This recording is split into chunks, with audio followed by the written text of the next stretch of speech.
Hey guys, welcome back to Fix It Friday, the weekly YouTube series where we talk about video game console repairs, mods, and restorations. And for this week's episode, we have something very special. It's the arcade game Asteroids, which was made by Atari from 1979 to 1980. This particular version is the tabletop version, which means that you can have two players sitting here and on the opposite side, and you can take turns playing the game. This was Atari's most successful arcade game they ever made. They produced about 70,000 of these. It's also a vector monitor game, so that makes it a little bit different from the arcades that people are used to, which normally used raster monitors. So this particular unit was recently acquired for the Long Island Retro Gaming Expo, and in its current state, it doesn't even power on. And so what we're going to do on this episode is take it step by step and attack one problem after another and get this machine fully functional and fully restored so that it'll last for years to come. Okay, so we're going to start by taking a quick tour of the machine here before we even start doing anything. So you can take a look at the overlays, and it's interesting. So the overlays on this particular cabinet are for Asteroids Deluxe, but when I opened up the insides and took a look, it turned out that the PCB on it is actually Asteroids, which was the original game. So I'm not sure about the entire story of this machine, but it's definitely interesting. So you got your controls on both sides here. You got player 1 and player 2. This is the front where the coins go in, and you see the buttons for starting the game for player 1 or player 2 right over there. When you come around on the side here, this is technically the back of the machine, and when you open up the side panel here, you have the entire game basically located right here. So here in the bottom, this is the actual game PCB, and I've done some reading, and basically this half of the circuit is related to the actual game itself, and things on this side is for vector generation and for vector output, for, display. This gigantic thing here, this is the isolation transformer for bringing in the power. This is the voltage regulator and also the audio regulator, and right over here, this is the monitor, and so this is the deflection board and power for the vector monitor. And then way back there, you can see the coin mechanism, the speaker, and the coin box. And technically, the top of this can also open as well if you need to reach some of those portions that are more on the top, like the buttons, for example. Okay, guys, so we are back, and I figured out the first problem, which was rather simple. So the first thing I did was test all of these fuses on the power rails, and actually some of these were missing and most of them were broken. So I ended up purchasing replacement fuses and took care of all of that. And so now the machine powers on, but I don't get much other than that. So I'm going to just do a quick demonstration so you guys can see what happens. So the power switch is actually under here. All right. So it powers on. You can hear some noise in the background, but that's actually pretty normal for Asteroids. There's absolutely nothing going on with the screen. This light is illuminated, so that tells us 5 volts is coming to the board. And you can maybe not see it. Okay, now you can see it. So the monitor is actually glowing, so that's actually a very good sign. So now, if you take a look over here, there's a little knob on the left that's for audio, and then there's a little switch on the right, and that puts the machine into self-test mode, and that'll give us some clues, possibly, as to what's going on. So if I switch the button and put it into test mode, here's what happens.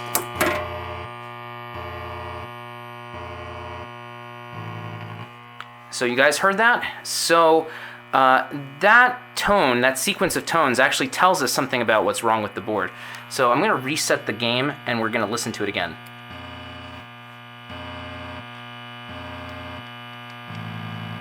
Okay, so we're going to do some reading, and I will get back to you with an update on what that tone sequence means. Okay, guys, so I have figured out the reason why the machine is having an error during the self-test, and I wanted to share with you what I did to fix it and how I figured it out. So what I ended up having to do was replace these 2 static RAM chips for the vector monitor and this RAM buffer. And so let me go back to my computer, and I can kind of explain to you how I figured out that these 3 chips were problematic and what I did to fix them. Okay, so what you see here on my computer is the schematics for Asteroids, which fortunately you can just find on the internet and download and then take a look at yourself. And what these tell you about the self-test procedure is that if you start hearing these low tones, then it means that there's some kind of issue with RAM.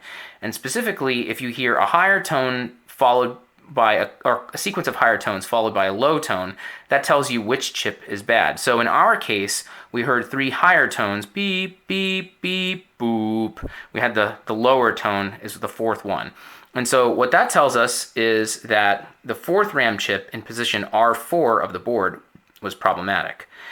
Before I go back to the board, let me explain a little bit about RAM on this game. So the schematics explain that the first 2 RAM chips are used for the game itself, and these 4 are used for vector output. That explains why our monitor was showing absolutely nothing, because there wasn't enough RAM to do so. So again, we had 3 high beeps and 1 low beep. That tells us that R4 is our problem chip. So how do you find R4?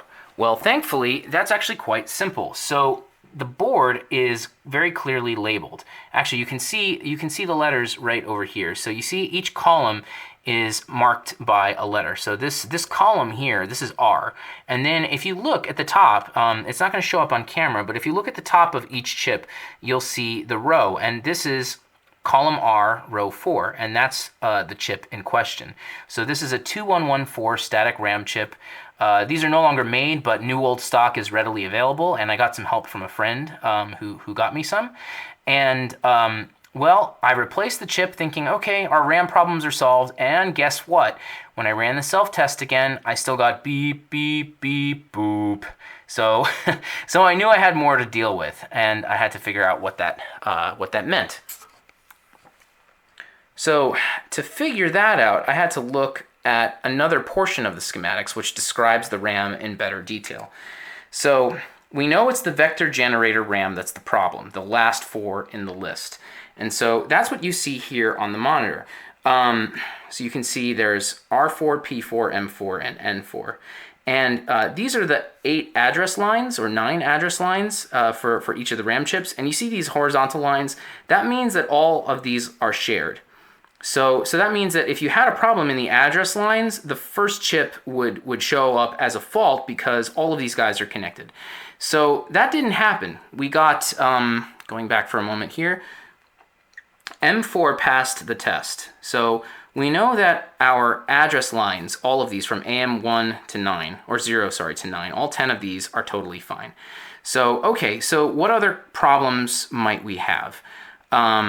So what I looked at here is these lines going over here. So this DDMA 4, 5, 6, and 7, right over here. So these are shared only by a pair of chips. So we have M4, which we know is good, connected to N4 right over here. M4 passed, so that means that this connection is totally good, but you can see it has nothing at all to do with R4. R4 is connected to P4. So you see these guys are paired up. So if there's still an error with R4, we know it has nothing to do with these address lines, but maybe it has something to do with this, because this is independent completely from M4. So if you follow these lines, and let me just scroll my screen, sorry, forgive me for 1 second. So if you follow those lines, those DDMA lines, they go to something called the Vector Generator Data Buffer. So this is basically a RAM buffer where I believe the data is just stored. I don't understand this 100%, but I know at least that it's going to this particular chip. And so this chip is an LS245 chip. Again, this is a common chip that you can find anywhere. It's pretty easy to purchase. And so there happen to be 2 of them on the board, but the one for specifically that relates to R4 has a location of R2. And so then again, going back to the circuit board, this guy turns out to be R2. And again, that's labeled up here so that you can be certain of it. And it's an LS245 chip. So I went on Amazon, grabbed a pack of 10, and replaced this. And so that was great. That solved my my first problem with the RAM, but I wasn't quite out of the woods yet, because once I took care of that, then I had 5 high tones and 1 low tone, which meant that the very last RAM chip in the list was also bad. Thankfully, my friend had provided me with 2 of these chips, so I just replaced this guy with another 2114 static RAM, and then finally, my RAM problems were solved. Well, once I solved problems with the RAM, I thought, okay, great, maybe now everything is going to be working and we can just call this a completed project. But that is not the case, and that's kind of something that you should get used to if you decide to work on arcades. It's often the case that one problem just leads to discovering and solving another. So I booted up the system, and I still wasn't getting the game, and so just as before, I ran the self-test.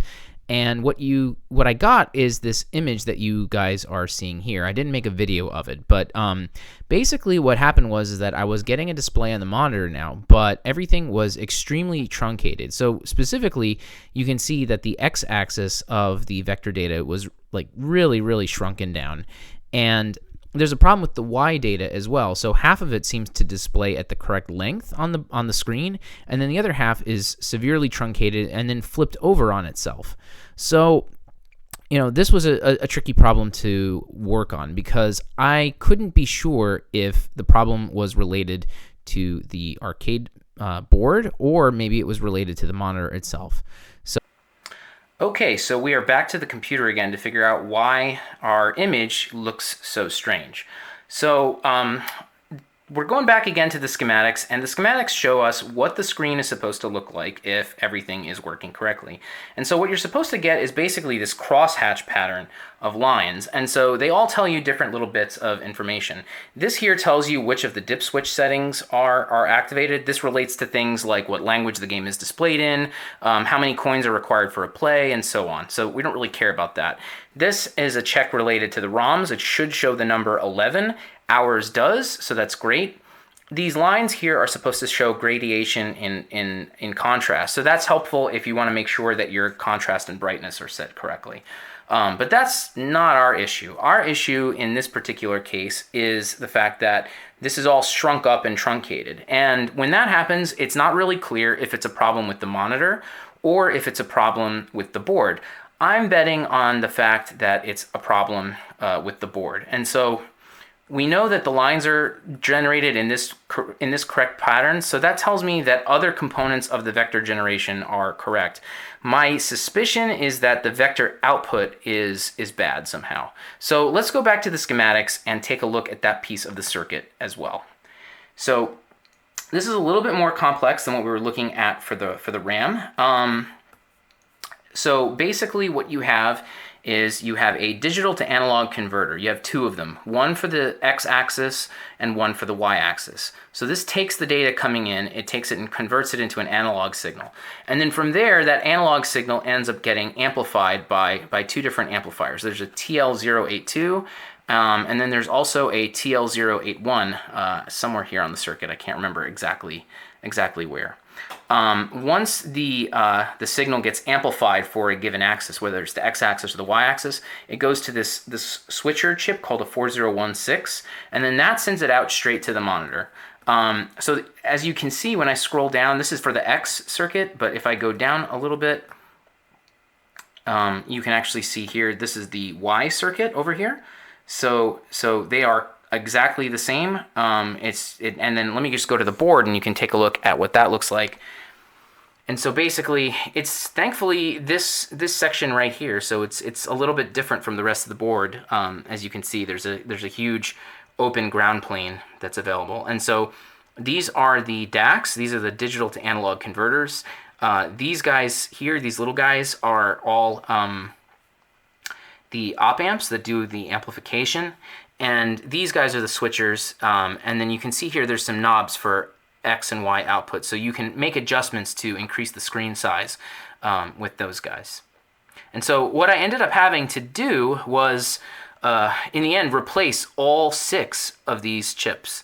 So I started sequentially. I started with the switchers because I had some flip over and I thought that had to do with the switchers, and I turned out to be correct. So when I switched this guy out with a modern chip, I got a nice non-flipped image, although it was still shrunken.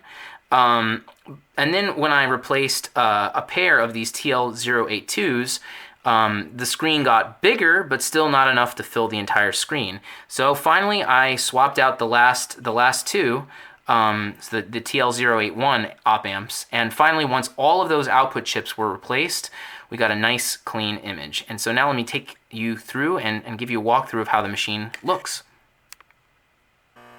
Okay guys, so we are back, and I want to give you a quick look at the finished product and show you how the game plays. So this is how the test pattern is supposed to look. So you see it now fills up the entire screen. It actually isn't really designed to go much further than this, and the reason why is because there used to be an actual cardboard overlay that went around the edge of the screen, and you can certainly stretch it out beyond the edges of the screen, but like this, I think it looks pretty good, and you got nice geometry all around. So you can see it says 11, those are the dip switch settings, and it's not showing up well on camera, but there is a gradation in the contrast lines. And so now let's go ahead and let's flip that test switch off, and there we go, now we're back. Let's give you guys a demonstration of the game. So the game is going to be kept in free play mode, and basically when it's ready to go, you've got two little lights switching for 1 or 2 player mode, and I'm going to show you guys 2 player mode because it's kind of cool. Okay, so here's player 1, and I'm sure all of you have played some Asteroids before. So you have thrust and you have rotate, and you can also warp around the screen with hyperspace, just like that. Now let me just go ahead and kill myself so I can show you guys player 2. Hopefully I can do that. Not so easy to play while on camera.